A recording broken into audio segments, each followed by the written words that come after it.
नमस्कार, मेरा नाम है राजेंद्र सिंह ठाकुर। दिन है सोमवार, तारीख है 8 दिसंबर और आप सुन रहे हैं रेडियो भारती। सबसे पहले हेडलाइंस। प्रख्यात अभिनेता कल्याण चट्टोपाध्याय का 82 वर्ष की आयु में निधन। राष्ट्रगीत वंदे मातरम पर आज लोकसभा में होगी विशेष चर्चा। प्रधानमंत्री नरेंद्र मोदी करेंगे चर्चा की शुरुआत। नई दिल्ली में शुरू होगा यूनेस्को की अंतर सरकारी समिति का 20वां सत्र। शंघाई में भारत के नए वाणिज्य दूतावास भवन का उद्घाटन। 32 वर्षों में पहला स्थानांतरण। नवंबर में कुल जीएसटी संग्रह 0.7% बढ़कर 1.70 लाख करोड़ रुपए से अधिक। फ्लाइट में देरी या कैंसिलेशन के लिए पाना है रिफंड तो करें इस तरीके से क्लेम, स्टेप बाय स्टेप समझाएंगे हम। पुरुष जूनियर हॉकी विश्व कप के सेमीफाइनल में मेजबान भारत को 5-1 से हरा फाइनल में पहुंचा जर्मनी। 3 मैचों की सीरीज में भारत ने दक्षिण अफ्रीका को 5-2 से हराकर बनाई बढ़त। अब खबरें विस्तार से।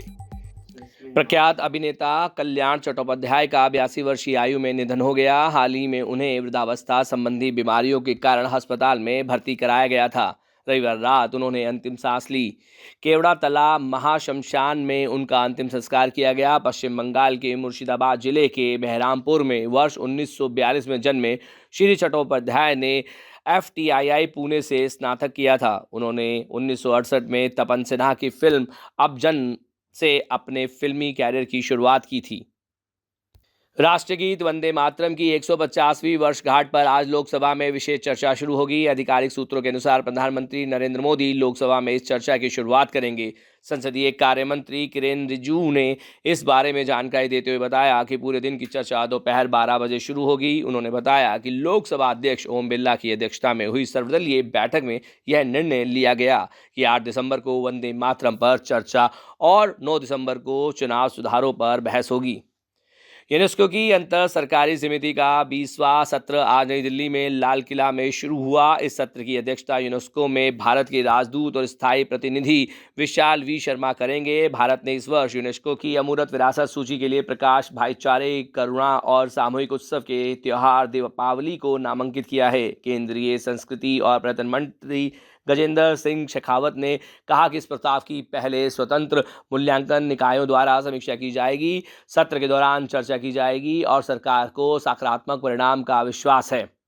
भारत ने शंघाई में एक नए वाणिज्य दूतावास भवन का उद्घाटन किया है, जिससे चीन के साथ आर्थिक जुड़ाव और मजबूत होगा। वाणिज्य दूतावास के नए परिसर का उद्घाटन चीन में भारत के राजदूत प्रदीप कुमार रावत और महावाणिज्य दूत प्रतीक माथुर ने किया। यह वाणिज्य दूतावास का 32 वर्षों में पहला स्थानांतरण है।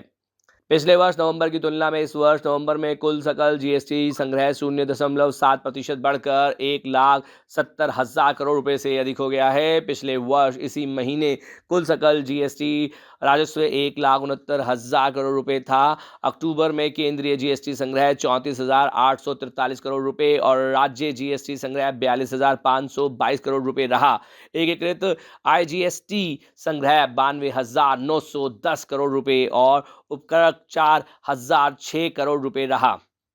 भारत की सबसे बड़ी एयरलाइन इंडिगो ने हाल ही में दिल्ली, मुंबई और बेंगलुरु समेत बड़े एयरपोर्टों पर सैकड़ों फ्लाइट कैंसिल कर दी, जिससे हजारों यात्री फंस गए हैं। इन कैंसिलेशन की वजह से बहुत से यात्रियों के ट्रैवल प्लान में दिक्कत आई है। जर्मनी ने पुरुष जूनियर हॉकी विश्व कप के सेमीफाइनल में मेजबान भारत को 5-1 से हरा दिया है। यह मैच कल रात चेन्नई के मेयर राधाकृष्णन हॉकी स्टेडियम में खेला गया। जर्मनी की ओर से Lukas Kossel, Titus Wex, Jonas German और बैन हैशबॉक ने गोल किए। भारत की ओर से एकमात्र गोल अनमोल एक्का ने किया।